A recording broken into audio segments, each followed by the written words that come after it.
You're listening to Head, a Star Wars podcast.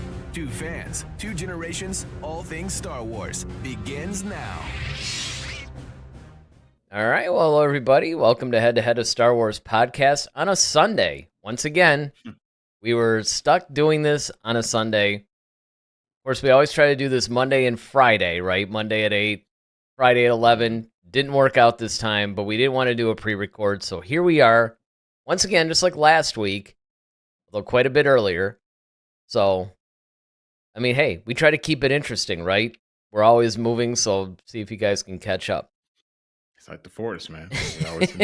Right, we're always moving, always doing something. But the cool thing is, of course, we're reviewing what is actually turning out to be a very excellent season. In fact, I have to say, this is probably my favorite season of this show so far. The Bad Batch. You know, once again, this episode I thought was really good. You know, had a lot of cool stuff. Of course, we'll get into stuff, things that we liked or maybe even didn't like. Who knows? But the idea is that, from my perspective of this whole thing, I happen to think that this is probably the most character-driven of the seasons. You know, I mean, the action and all that seems to be secondary. It seems to be framing the character-driven aspects of the show, which was always there, even primarily in the first season. But I just think, I don't know, I just think that maybe there's more of a focus on it. Of course, we're getting into a much meatier plot with Hemlock, Palpatine, the clones, them going after Omega. So, I mean, overall, that was pretty much my thought. What about you? Yeah, I mean, I definitely will have to agree with you on the fact that this is more of a character-driven season thus far, and I think so because of it's the last season, and I think we all know these guys pretty much have to die, or go away at some point. So I think you have to kind of frame this season with like, okay, really heavy on the character, because when we do have that loss, like we have to feel it, whatever version of that they may take us in. Mm-hmm. But yeah, I think this episode, it dealt with some things. It gave me some cool little gems here and there, and then it was kind of more of an emotional type episode as well, Very much dealing so. with a lot of different issues, and of course reconciliation being a big part of that. So yeah, I really enjoyed this episode. I thought it basically reminded me of Tremors. So like Yeah, there Tremors on a was, snow planet. yeah, or Dune. You know, Yeah. there was definitely that element, to that. And it turns out that one bird-like creature, whatever, that Crosshair kept seeing is an ice vulture. I Mhm, actually checked that out because I wanted to see what that was all about, because I'm not sure mhm. if that's, like a symbolism of just him spreading his wings again or something, or is that thing going to have some significance in later episodes? You know how Mhm. Star Wars is half the time with this stuff. Yeah, We just don't know. Or it could just be exactly. some bird that he was seeing. I don't know. Yeah, I think this episode was cool. I mean, I like the way it opened up, basically, they're all kind of sitting around, kind of having breakfast or whatever, which is odd to see them kind of do, but I thought I that was a know. cool element.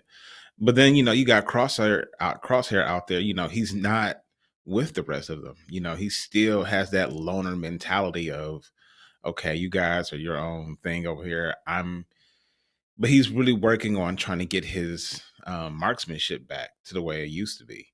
And you could tell it's frustrating for him. It's bothersome, especially when the droid is reporting like, "Oh, you're 53% accurate," and it's like, That was a you know, nice little touch.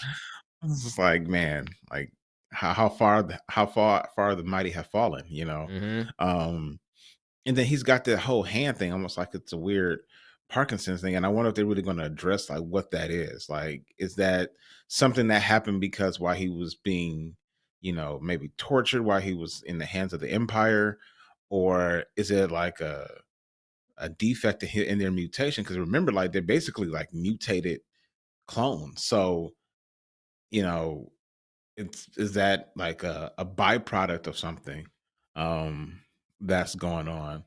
or is it just a confidence thing? It's so many different things. I'm really waiting to see how they're going to address that. Oh, I definitely think that it's something. There's actually something wrong with him, and it could be a bunch of stuff. I've been trying to think of that myself because I'm trying to remember when this popped up. When was this a thing? They didn't start that I this think, season, did they? I believe so. I Well, believe that was the thing. and then it could be a bunch of things. It could be a byproduct of removing the chip. It could be Mhm. something that maybe, because remember, they were doing experimentations on him. Yeah. So I have a feeling that's what it is. And it might be culminating into something where he's no longer as useful as he was. And so therefore he's becoming disposable. And now he's seeing firsthand how the Empire treats people, or in this case, Mhm. clones, who are no longer considered useful. And I think that that's starting to become an overall theme on it. And yeah, Yeah. I mean, it was Is it it was really cool. psychological? Is it, yeah, that's what I'm saying. Like, I don't know That's if it's a true. psychological thing or is it an actual physical thing that they, I like you think said, it's they were doing physical. experiments on them. Yeah, I don't know. I think it's physical. I don't think it's, well, I mean, but then again, it could be like I said, they were hitting him with that whole I don't know, that was like a laser The something. electric, like Yeah, electro, right. And that could be a almost like a, byproduct of yeah. that.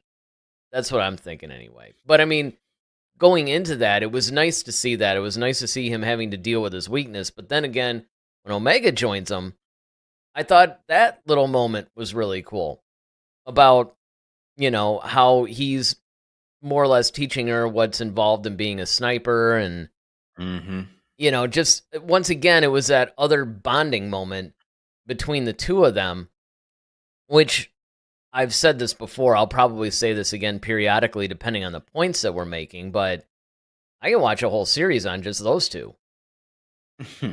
Yeah. I mean, watching their interaction is kind of fun because they're like so juxtaposed to each other.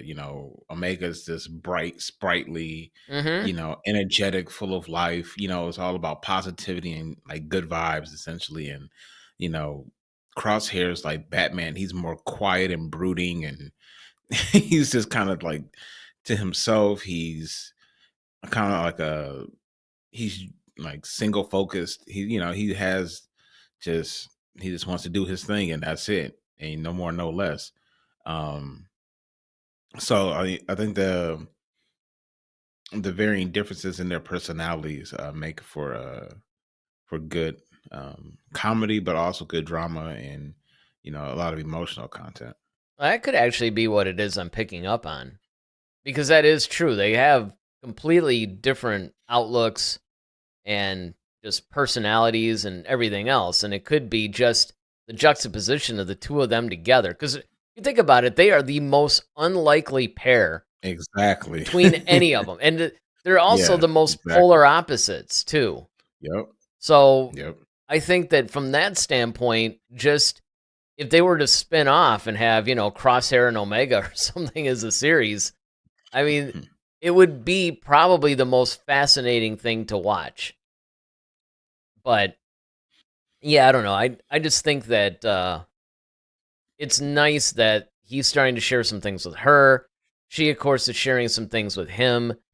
And it's becoming a little bit more meaningful than just, oh, look, it's two people who are completely different and we're going to throw them together, and just seeing Hmm. the fun and some of the drama that comes out of that. Now they're actually trying to do some more meaningful things, right? There's, once again, more character development. I thought that was cool. Yeah. And then Echo showing back up. Right. That was another one. Like, okay, I didn't expect him honestly to kind of come back because he's been with Rex all this time. So you kind of wonder did he come back just because of Crosshair, or is he there for a completely different reason? Well, Um, there's a couple of things about that though that I thought was really, I think really benefited the show and felt oddly satisfying in a way. And really, I think Echo was the only character that could have done this.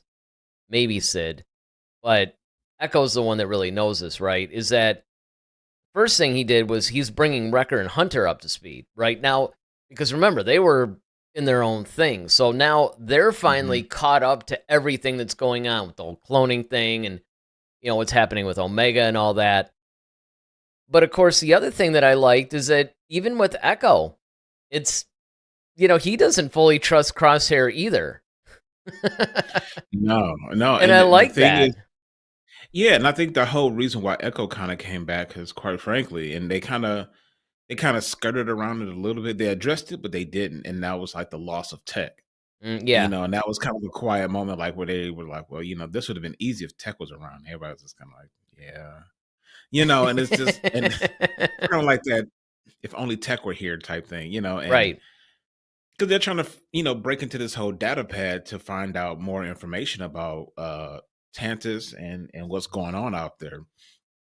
And so I think the only person they could really trust was who has more technical ability would be Echo, Yeah. because he can plug into everything with his little screwdriver hand, and Well, he's also the Lobot of the clones now. He's exactly. got that same band. David's joining Mhm. us. He says, Sunday. Saw the notification, but didn't know y'all switched to Sundays. We didn't switch to Sundays. I actually put this thing in the community tab, too. It would be good if you guys make sure that you're checking the community tab for this channel, because that's the way that not only do I communicate things like polls and, just some other news or maybe something that supplements our shows, along with our Discord, Facebook, Twitter, all that stuff, or X. But the other thing that I do, which is probably more vital to those of you who want to watch us live every week, is that if there's any change in the schedule, I try to keep you posted through the community tab there too. So the idea was we wanted to go live Friday night. We're Fridays at 11, that's still a thing. But, the work schedules that are happening right now between both of us are Mhm. sometimes making that possible. I mean, I still probably could have done it, except for the fact that, my parents needed extra help or whatever, and it was kind of like, okay, I'm not going to have any kind of time to take a nap. I had to be up early because we're on this project now. We're working on Saturday, so yeah, just keep an eye out. But it's good. I'm glad that David, that's good. You actually have notifications turned on, and that's a good time to say. If you have already liked and subscribed to the channel, I mean, if you haven't, do that first. But if you have subscribed, notifications are actually the best way also to keep track, because that way, if we do have to move, then you guys will actually be brought up to speed automatically, because you'll just get notifications. And then also change the schedules.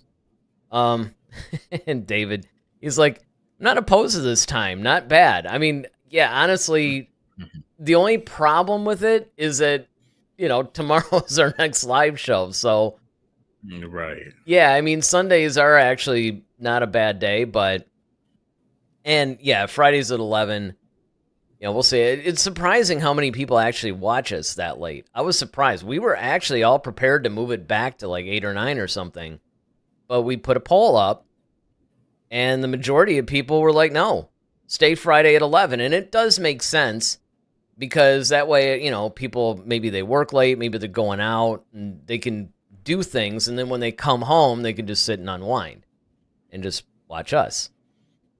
But yeah, this is one of those things that I thought that the Echo character being brought in, because there's a part of me that almost wondered if they were going to try to bring Tech back.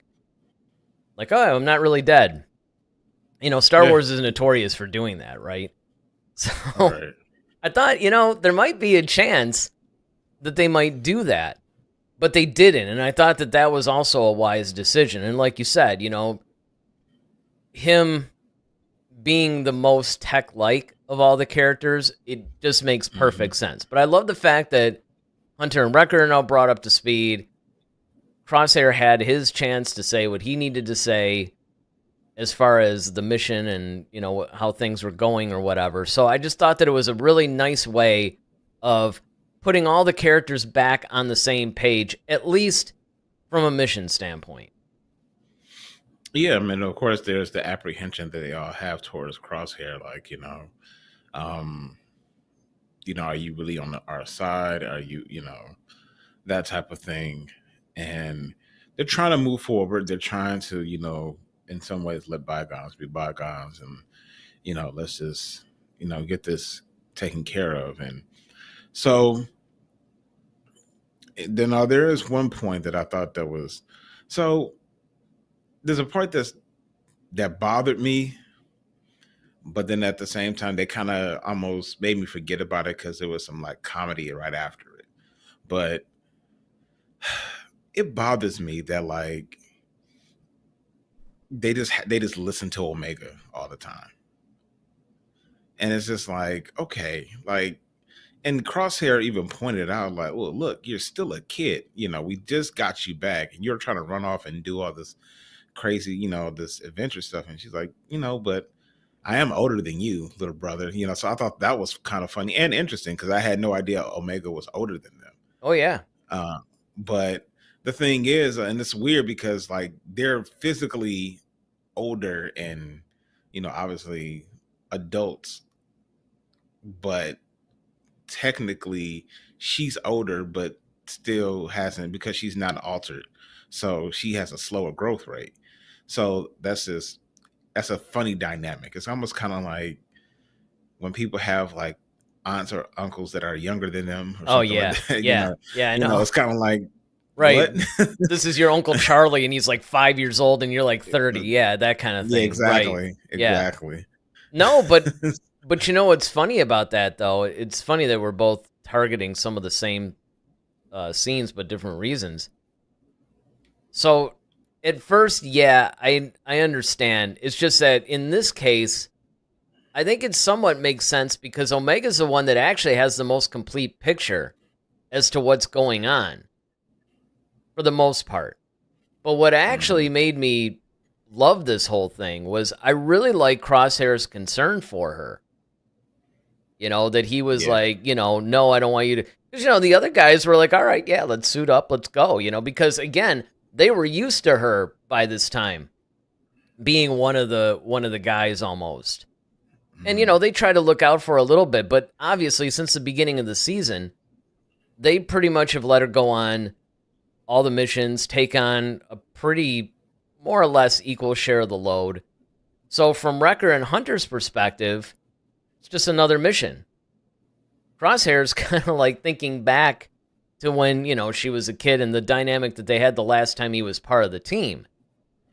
Well, even still, like, even when even breaking out, like, even when they're like that little last excursion they had when they were trying to find, Betcher or whatever. And, it's just like I gotta, like, yeah, she did get us out of here. So, all right, I'm not saying like she's completely right stupid. Exactly. So he recognized that she's not completely stupid. However, though, it's still like, okay, but you're still a kid who still doesn't have a whole lot of experience. That's the thing. And that was the concern. Yeah, that's what's driving it. And it was nice to see that concern because up until now, Crosshair's been one or two dimensional, really. Now we're actually seeing a lot more dimensions to his character. Even the whole scene where, Wrecker finally gives Crosshair his armor back and everything. And then, that was cool. That was really cool. And then he and Hunter... I forgot how sweet he looked in that armor too, man. Like, because he's got... I know. Like, it's been a while. The crosshair. Yeah. I was saying the same thing. Over the eye, I was like, man, that thing was sweet. It was very cool. And I was thinking the same thing, like, oh, wow. It made me realize that I had actually totally forgotten what his armor even looked like. I know. To the point where I was like, armor? What armor? I thought he was wearing it, honestly. Well, yeah, he's always wearing some sort of armor. It's just not his original one. Exactly. Because he had the Death Trooper thing for a minute, which was cool on him. Yep. But he kind of reminds me of, in his original like Bad Batch armor, he looks like Deadshot from Suicide Squad. That's what he reminds me of. They're basically the same character. They are. The Star Wars version of them, essentially. Basically. Yeah. But again, even when, and then he and Hunter got in that little skirmish, and then of course, Crosshair's like, well, you started it. Yeah, exactly. Again, you're not really used to seeing a humorous thing from that character, and that's what I really thought was fun. Yeah. The season is actually not only, I think, story-wise, one of the best, if not the best, But I also really like just this multi-dimensional character exploration that we're getting. And so you got this really compelling story, but then you're also opening up a lot of these characters to just doing more, feeling more, reacting in different ways. I thought that was really interesting because if you think about it, if you really analyze this story, it's not all that complex. No, it isn't. But I mean, this was just one of those like, okay, we need a mission that they have to trust each other on, and they Mhm. all have to kind of like, like Record kind of had to go and um hit the fuse box or whatever, and then you had Hunter and Crosshair, who of course have the most animosity kind of towards each other. They have to kind of go collectively to lure this big worm thing, um, back to the perimeter. And then you also have like now you have Echo and uh, Omega basically trying at the master controls trying to power everything back up. And so, there comes a point where, during this episode where Hunter's running around the underground cavern where this worm has been burrowing through, and um Crosshair now has to kind of create like an opening for him so he can get out. And you're kind of wondering, like, okay, is this the part where Crosshair is going to betray him? Because he had perfect opportunity Yeah, to do you did wonder that it. actually, and I think that was on purpose because, Hmm. and again, I mean, I have to reiterate as part of my point is the fact that in the hands of a lesser writer or even director, this could have been a filler episode. It's like you Hmm. said, it was designed more to create a situation in order for the characters to operate the way they needed to in order to advance the story and bring them all together, right? Because like we knew the obvious conclusion to this is that they're going to if not be completely reunited, at least be uneasily reunited. Hmm. And just little things like when you first saw, they land on the base or whatever, and you first saw that shot of the sensor, that they're kind Hmm. of like panning Yeah. across or whatever. I mean, it was so ominous. Like, I remember getting a Yeah. chill because you knew at that point, okay, something's up, and those sensors are preventing whatever it is from happening because we didn't really know at that point. Yeah. I didn't know if there were sensors to like alert the Empire if somebody's been trespassing over Exactly. there, but then of course you kept hearing these rumbles, and of course Bedra kept barking basically. Yeah, So you're kind of like, okay, he senses something, which is kind of funny now because he's actually now a part of the crew, I know. and in a way, because like now he can smell and sense certain things, like, hey, something's up, and so now they can kind of go check it out or whatever. But once again, Crosshair, when they get into the base, Crosshair is kind of doing his own thing. Hunter is not trusting him, so he's kind of trying to keep a watchful eye and trying to see, like, okay, what are you really doing over here?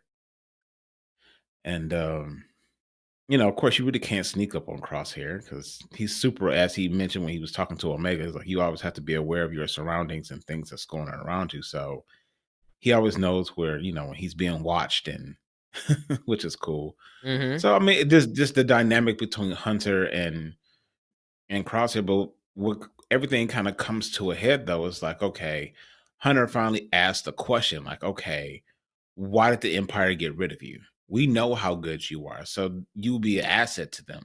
So you had to have done something that made them decide, you know what, we don't want you anymore.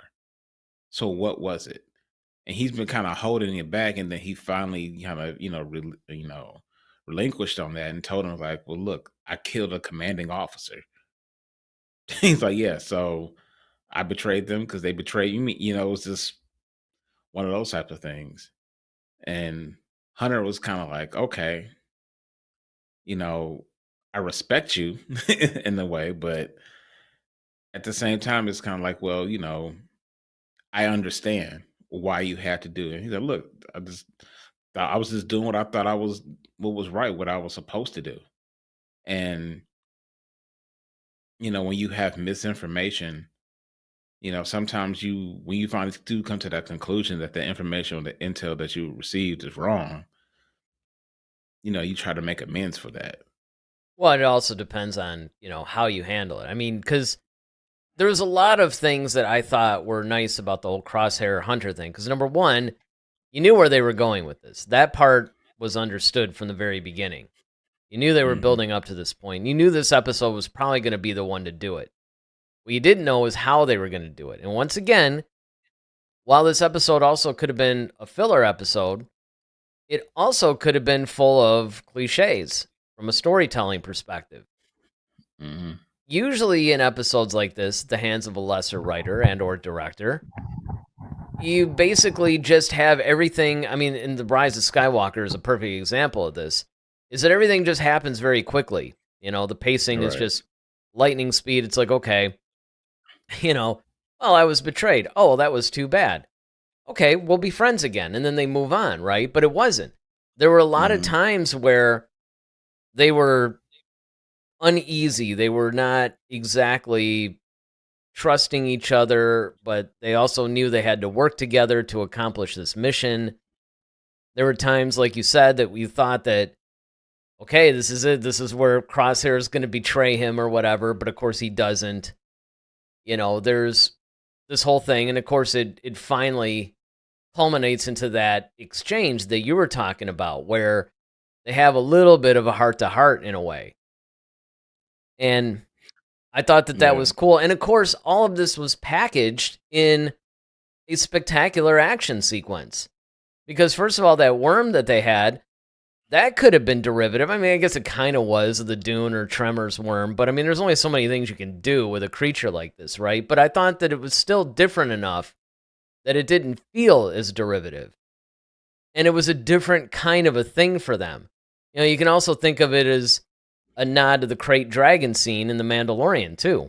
Mhm. So there's all these different things that maybe are reminiscent, but yet it still feels different. And then you had this spectacular action sequence, and yeah, and then it hits with this this exchange between them. And then I even liked it, after they worked it out, when they pass each other and they give each other that nod, kind of Mhm. like, all right, still seeing how it goes, but we're sort of cool now, kind of a thing.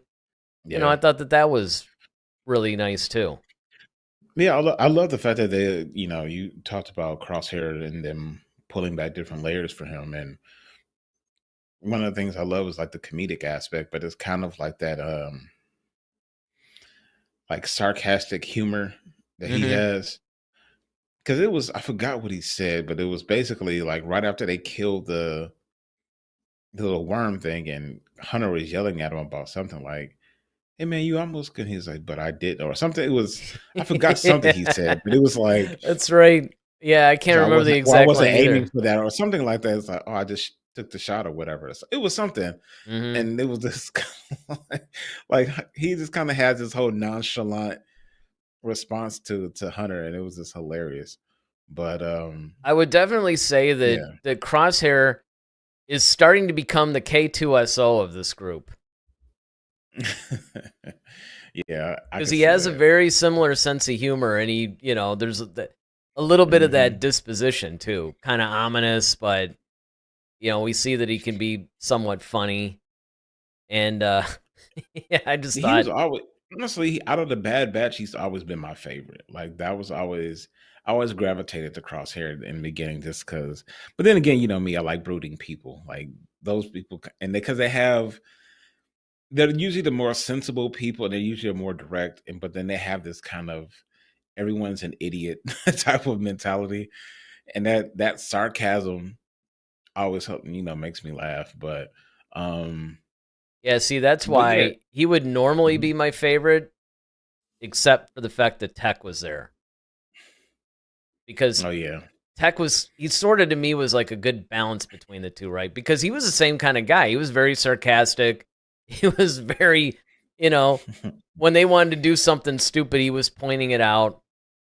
And he Hmm. just, I don't know, there was just like kind of a cool little, almost a little swagger that he had. Like he was severely comfortable in his own skin. And I thought that we don't have a lot of characters that are like him, really, in the Star Wars universe. So that's why I was always pulled a little bit away from Crosshair to him. Gotcha. But I have to say that, now with the text gone, obviously Crosshair is probably my favorite. He's definitely the most interesting. Let's get this question from David in. He says, which episode has been y'all's favorite so far? Ooh, I'm probably going to go with episode 3. That was the Palpatine, Hemlock breakout thing. I probably say either 3 or 4. Because that whole thing with him running around with Omega was kind of... That was cool too, and that was probably, I mean, I could go back and forth on that too, because both of those really, I would have to say maybe episode 3 for the story, but episode 4 for the character interaction. That would probably be how I would divide it up, because it was... They were, I would have to say they were equally good, but just for different reasons. And I think a lot of people sleep on the first episode, too. That one, I thought, really set things up. Because that's another thing. When you're doing these type of shows, especially something that's going to have a season-long story arc, your episode 1 is key, because that's the one that's going to determine whether or not people want to stay and watch the rest of it. Mm-hmm. And a lot of times what ends up happening with those episodes is they tend to fall into a trap of there's a little bit too much setup and not a whole lot of payoff. And they're very rarely rewatchable for that reason. Because, you don't want to see everybody getting into what's going on for the very first time or whatever, maybe meeting each other or, whatever it's setting up. It's so much of a setup, you're like, okay, let me just go to the second or third or whatever episode where things really start to get going because you've seen it already. Episode 1s are usually a one and done. This one, however, I thought actually stood alone as a really good episode. In fact, you could almost look at it as, how many episodes were last season? 16? Mm-hmm. So this almost, episode 1 of this season could have been episode 17 of last season. I mean, it stands more or less like that, I thought. I would say, 3 and 4 for me, like you said, they're equal, but just for different reasons, and right. those would be my 2. Mm-hmm.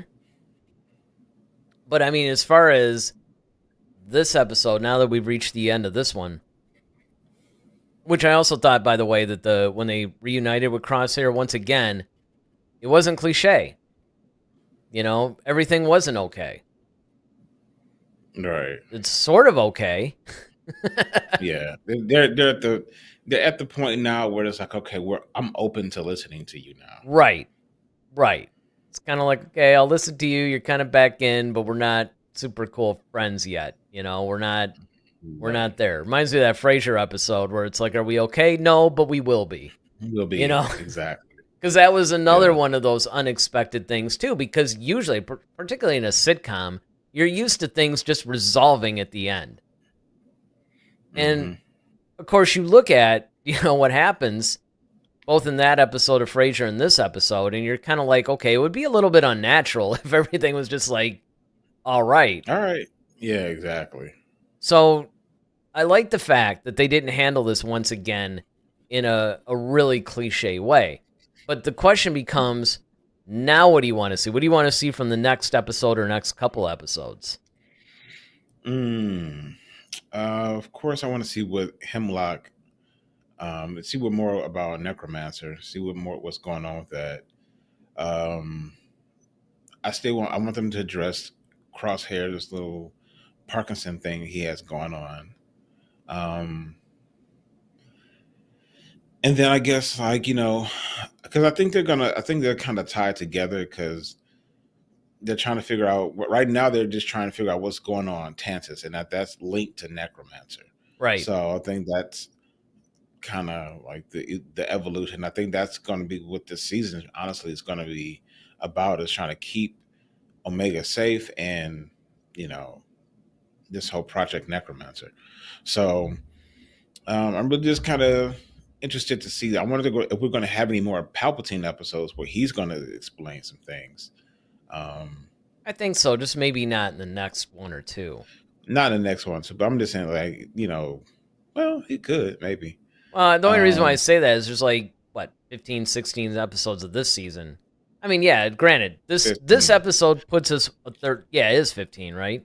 Yeah, it's the third. So, like, yeah. All right, so we're exactly a third of the way through this now. Yeah, a third of the way through, yeah. So I guess it's possible. I don't know. I mean, that's why for me, I mean, I pretty much agree. The notes that I basically put down were, I want to see a return to the Hemlock storyline.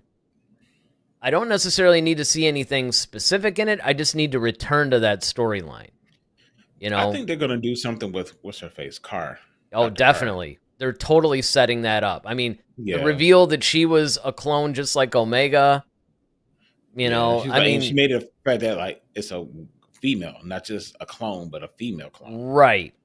I think that her, maybe Nala Se, I think there's going to be a little bit of a partnership once Carr realizes that things aren't what they seem. Mm-hmm. Again, I'm willing to give, like, same thing with Crosshair's little Parkinson's-like thing going on. I'm willing to give that another 4 or 5 episodes in before they really start to deal with it. But, I mean, for the next one, definitely at least give me a return to the Hemlock storyline and that whole Necromancer and the Tantus and all that stuff. I really want to see that. And the other thing that I want to see, primarily for the next episode, they don't have to make it the center of the episode, but I want to see more of those kind of heart-to-heart conversations between Hunter and Crosshair. In other words, more progress in their rebutting or reuniting, friendship and all that stuff. I mean, I would really like to see a little bit more movement in that area. I don't want them to just have this one and then it goes a few episodes where they're just working together and then, they start talking about it. Because if you think about it, it would make sense. I mean, in between these episodes, they got to be flying around on the ship. It's not picking up from the last second of, episode 5 going into 6. So they could mask it that way too. It'd be like, well, we kind of worked all that stuff out. No. Mm-hmm. Something like this, we got to see that. We have to see them working this stuff out. They can't just all be, holding up a blue milk and arm in arm, Well, yeah, because we saw, and that's what I was saying. Like, if you showed us the disintegration of their relationship, so now you have to show the reunification. Yeah, that's absolutely it. And I think that in order to do that effectively, and again, I mean, so far so good. We're 5 episodes in. 2 is probably the weakest of them. But even that episode, I found a lot of meat on the bone, so to speak, from a character perspective. And so did a lot of other people, by the way, because when I even said that it was half filler in the show, I had a bunch of crap for it. Who knew there were all these fans of the second episode? But it just goes to show you that even the quote-unquote filler-ish episode still had a lot of strength to it. So this is probably the best season, I would say, so far. And they have not disappointed, like, every episode. It actually feels good to watch Star Wars again and know that, you don't have to apologize for something or, you look forward to it. But at the same time, there's a part of you going, I wonder how this is going to go. You don't have to do that. You could say, you know what? This is going to actually be really good. So I hope that's the case. Absolutely. All right. Well, of course, we got to hear from you guys. You heard from us. You heard from David. But now you got to hear from all of you. So you guys will have the opportunity. You got like 30 seconds left if you're watching the show, but you haven't chatted in. You got another 30 seconds or so to chat something in. Maybe you just want to say really quickly what you liked about it or your favorite scene or something. But if not, if you're watching the rebroadcast, which would not surprise me considering we're live on a Sunday at 2:30, mind you. So, this was a really odd time for us, but, we're glad that anybody that's actually watching live is watching. We thank you guys very much for following us around on our weird schedule. Let us know in the comment section, though, what did you think about this episode? What's been your favorite episode so far? Maybe give us your favorite scene. Just whatever you guys feel like talking about, because we do respond to everybody in the comment section, in the chat section, whether it's social media or whatever. Wherever you guys want to put any of your thoughts, join the Discord. There's a link in the description. You can do it there. There's all kinds of topics to talk about there. Of course, you can hit us up on Facebook and X and Instagram. All three of them are at Head to Head SW. So let us know what you guys are thinking. All right, so with that, I'm Eric Vansel. And I'm Daryl Sanders. May the Force be with you. Always. Head to Head, a Star Wars podcast. Be sure to follow us on Twitter at HeadToHeadSW. Submit your questions for our next show. Visit our official website at headtoheadswpodcast.com. Until next time, may the Force be with you, always.